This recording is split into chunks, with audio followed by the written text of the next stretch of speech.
راكم تشوف فيها اللي وصى بها الرسول صلى الله عليه وسلم، وقال لك تعالج حالات الحزن وحالات الاكتئاب. بزاف ناس في الصيف يدخلوا في حالات اكتئاب بسبب ما على باليش ضغوطات نفسيه وبسبب لا بريسيون، ماشي كما الناس يحوسوا.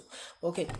وتعالج حالات الحزن، سواء الحزن على الميت، الحزن على النتيجه اللي ما جابش الباك وكاع، ولا الحزن على الفراق، ولا الحزن على الحبيب، ولا الحزن على اي شيء.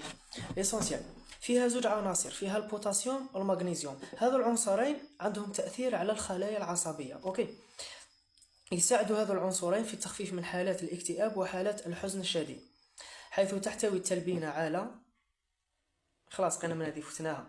قال لك ومن الفوائد تاعها ايضا هذه التلبينة النبوية انه مليحة اللي عندهم الضغط الدموي، واللي عندهم الضعف العام، يعني اللي مشي جايبين روحتهم مشاهدين، واللي عندهم امراض القلب، واللي عندهم مستوى الكوليسترول، وعندهم مستوى السكر. هذه مليحة بزاف.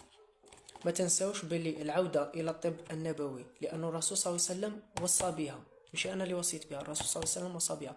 وكي يوصي الرسول صلى الله عليه وسلم بحاجة، عرف بلي هذيك الحاجة فيها منافع، فيها منافع ربما